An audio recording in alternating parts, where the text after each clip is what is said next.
I'm at Intamin for nearly 20 years, so the first 10 years I was doing projects, Formula Rossa for example, or the famous Intimidator 305. And then around the last 10 years I was transmitting to overseeing the team who is doing layouts.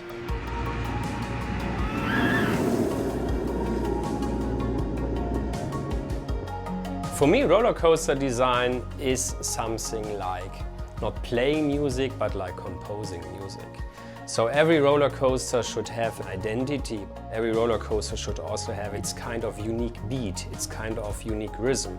And this is what you can also do on a roller coaster layout. You should not have one part and that's it. You should have multiple parts, so you have a unique island. I want to share you one example how we did a roller coaster layout.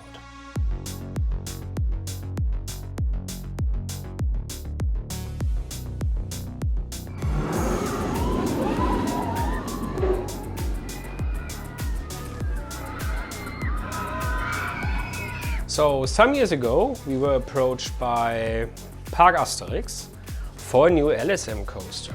It was originally scheduled for 2020, it was a bit late here and there, but we got a brief, we studied the brief, and then we were thinking, what should we do?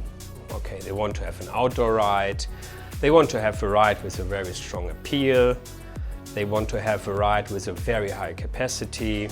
It should be a high-thrill coaster, it's always very important. Can we do inversions? Can we do no inversions? Is it for the whole family? Is it just for, teens or young adults? They don't want to have a ride which already exists in France. And they don't want to have a ride which is taller than 45 meters. We were questioned this first around 2017, so 1 year after we inaugurated Taron. And for us it was clear it should be a launch coaster based on Taron.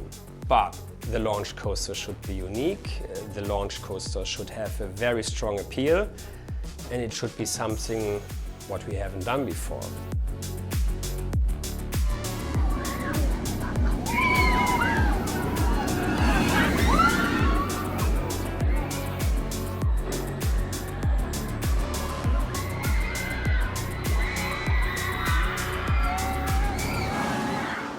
Okay, how to do this? So normally what I'm doing, I'm taking a blank paper, then maybe I'm sketching something. I dictated myself it has to be a quadruple launch because it's unique in Europe. It should be the fastest coaster in France, it should be the highest coaster in France, and it should have very appealing elements. Our first criteria, airtime, and for sure intimidating, but not too intimidating. And then it should have worldwide unique elements. At the first layout I was even thinking about a dueling element. It should be also then the longest inversion coaster in Europe. So when I go to a roller coaster database, okay, Helix, okay, let's beat Helix, it's from competition, we can beat it. 1,321 meters have to be beaten, easy. The most important aspect here for me were the quadruple launch, how to do that. You can do 4 launches after each other, but cost-wise, the gentlemen there from CDA, they had a cost limit, and they had a very tough cost limit for what they wanted to do. And then there was always the idea, we had this triple launch sequence, it was inaugurated also 2016 at Wanda Hefei in China, where we go with a train to a launch start position and then doing this triple launch thing. And then I did a sketch, and the sketch was for me a first kind of concept of what we wanted to do with this triple launch. So there was no layout, but we completely sketched up the whole idea of this triple launch with this hill and the high-speed switch. We were confident we have a high-speed switch which is working, because in the end everything what we are doing here with a team, it has to work. So I cannot suggest something to a client which later looks in an animation or on the paper grade. It has to work. We have to show the feasibility of the whole concept. For the whole ride layout, I did a kind of, what is the emotion sequence of the whole thing? Because a roller coaster for me is not just a combination of elements, it's a symphony of elements, like a music play. So you have from the station a roller to the launch, a first part, a flying start, then elements which are more generating a gliding experience, not too high, not too fast, but still everywhere airtime. And then we are going over the switch with a speed of approximately 40, 45, 50 km/h, and then launching this great idea of the launch. And the launch itself, it's the second part of the ride. I called it unique and unexpected, because as a normal rider, you are not expecting something like this, that you are getting launched with a train towards the top and you're not passing it, you fall backwards. And then you go with even much higher speed, ramp up, where you are having 3.5, 4 seconds of airtime face down, you can raise the arms. So the idea was, at this moment, all the riders, all the guys maybe who are chickens and normally not showing emotions, they should show emotion. Oh my God! Every symphony with 2 parts, you don't have a symphony. So you have minimum 3 parts, so now the third part is coming. You are navigating somewhere into the woods, which was also the vision of the park, to utilize an area where normally the park people are not going to. And it's also out of the sight of the people, so it's something completely of surprise, but with an element combination where you have crazy elements like inverted airtime hill, for example. And the goal was to do something using the top speed close to ground, creating this speed moment, the sense of speed until the break. So, and with this thing then there, I went to my designer, because I have a vision, but I don't have, sorry to say, the clue or the patience to do all clicking together tracks into the computer. That's not my passion. And after 2-3 days, he came up with the first layout. Then around half a year or 1 year later, the park came back and changed the whole location, which was a challenge for us. We came up with the first layout for this location, and that's this year. It's already pretty close what Toutatis is nowadays. We went into discussion with the client to detail it out, and luckily at CDA we are getting very good feedback. 1 week later, we more or less had the final layout.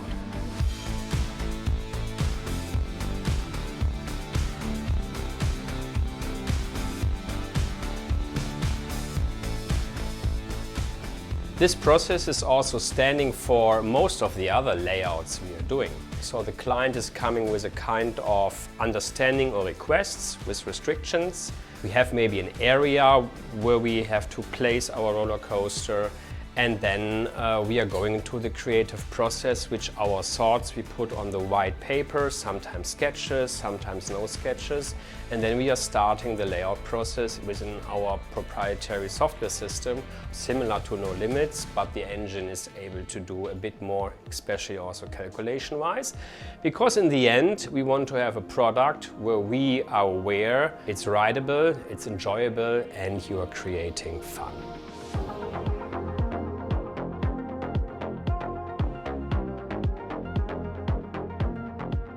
We are doing a big variety of coasters.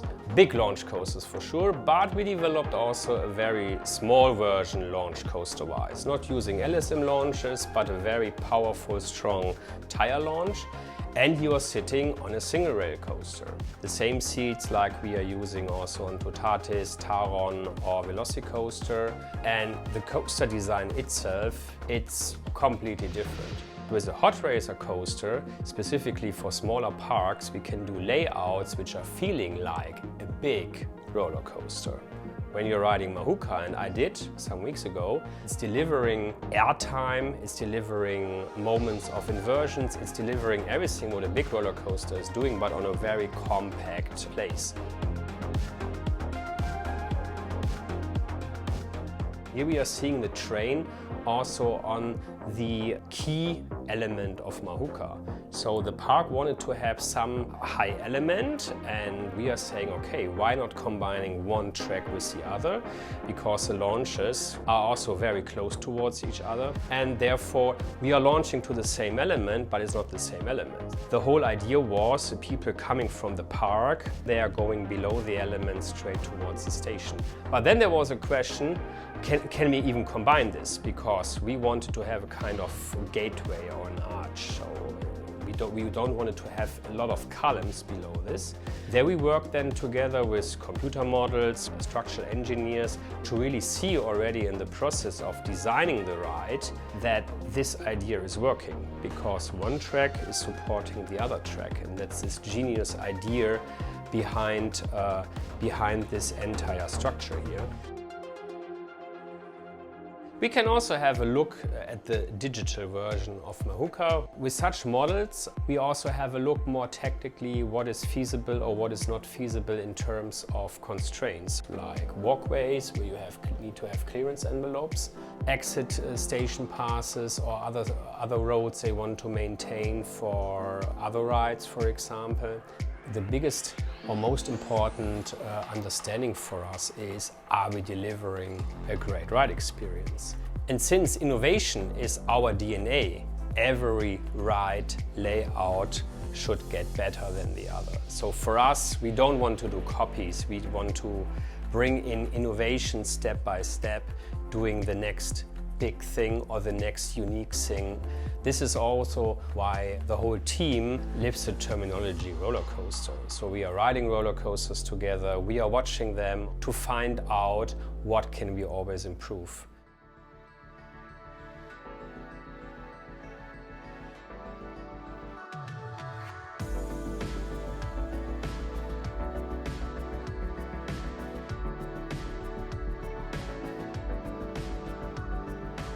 Our project management here at Intamin, we start actually when the contract with the customer is signed. So our sales team, they did a job, they did a lot of meetings already with the customer, what kind of ride they want to have, about the layout. What we get then from the sales team is a layout, we get all the, let's say, the summary, what was discussed, and then we take it over, because of course the development of a coaster typically takes 2 to 3 years. Of course, as a project manager, you typically have to take care about budget, schedule, quality. But the very interesting thing here on Intamin as a project manager, you're not just purely managing the thing, you're not just coordinating between the different departments, you're actually involved in all the technical developments. You're actually the link between all the different departments what we have here.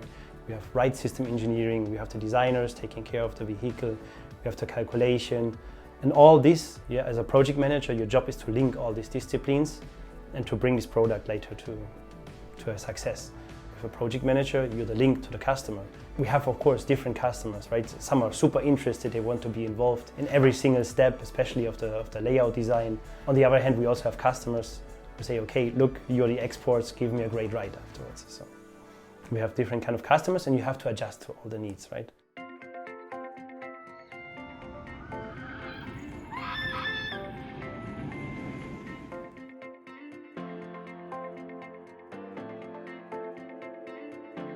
We start with the detailed engineering process. We have a layout, but then we have to calculate all the final dynamics. We have to make sure that all the accelerations are within the EN or ASTM limits. And then we have a process design review also with the customer. If we take, for example, Tiger, the topography was quite challenging. We had to cross 4 existing rides. We had a kiddie ride, we had a powered coaster, we had a raft ride, and we had to place Tiger exactly above all these attractions. So we had to went with a very detailed design process with the customer, where they scanned actually the whole area of Tiger, which is sitting on this big mountain. No one until that point had really any idea where we can actually place columns. You have existing facilities, you have the rides, right? You have paths. All that had to be considered. There were some changes during the design process.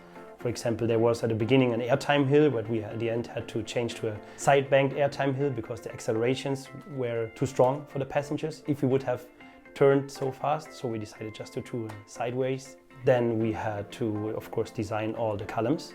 During this process, it can also be that sometimes some layout adjustments have to happen because you can maybe not place a column at that position where you actually need it. For one ride, we were allowed to move it, the kiddie ride, and for the other stuff, of course, we also had to consider also the clearance envelope of the existing rides. Also part of our engineering is, of course, beside of the layout, the dynamic calculation, the static calculations, we also have to do all the brake calculations, launch calculations. Taiga is a launch coaster, and also the launch has to be calculated. Exactly how many stages do we need to bring the ride to the desired end speed. From that on, someone can parallelly work already on the gravity run, while we internally here already do all the brake calculations, the launch calculations. Once you've done all the engineering tasks, all the material has to be procured. So also the project manager is overseeing the procurement process. You have to order the chassis of a train, you have to order the tracks, the columns, all the material we need, right? When everything is ordered, okay, we go to a production phase. We produce the track, we produce the columns, all the train components, chassis, bogies, restraints, all that has to be manufactured. When all this is done, we have to transport the goods to the site. When the material is arriving on site, we're going to the next phase, which is the installation phase. We have to install first the columns, the tracks have to be installed, brakes, stators, whatever we need, friction wheels. For Taiga, it's quite steep. We have a 20 meters height difference there in the topography, and you cannot just everywhere place a crane where you want. It was built in the middle of an existing park over existing rides, and we can just not remove it for the installation.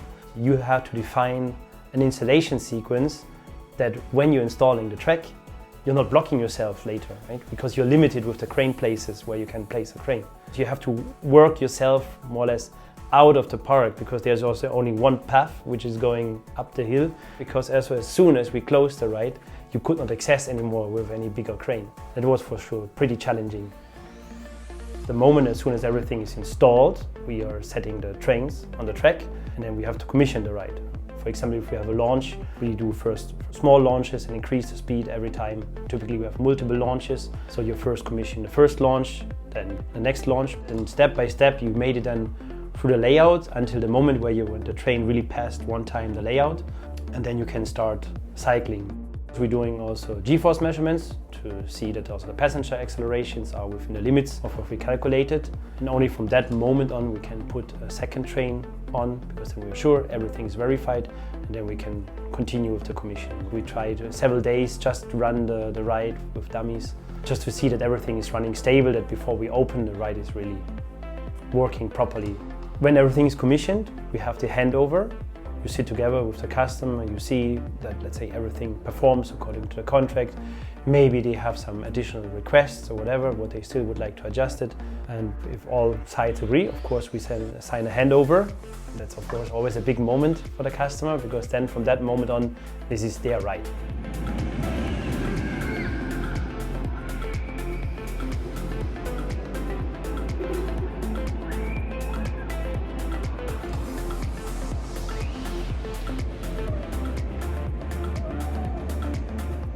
The last phase, where we are still as project managers are involved, is the warranty period, and minimum for 1 year we still take care of the whole ride from the project manager side. You were working 2 to 3 years together with the customer on that ride, now they're opening, so we're not just throwing everything there. It's your ride, we're disappearing, no, we're still there, they still have the same contact person, they know who to talk to. We're still involved, we're just stepping one row back. It's like growing up a child. You're involved from the beginning when it's born actually, and you see everything growing through the whole engineering process. You have to imagine you're working every day, you're working on these projects. You know every bolt, you know every design decision. You connect a lot of emotions with it. The end result of the ride is a team effort, right? The project manager, the project management can only be as good, let's say, as all our team is working on it. Only as a team we can succeed and we can make our customers happy. Project manager, yes, it's a key role for the customer, but behind all that is our whole team, starting from sales, right, with the ride and system engineers, calculation, designers, the transport, right, the accounting, everything is, let's say, connected to this ride to bring it to a great success, of course. And we need our whole team also to build these fantastic rides, what we're doing.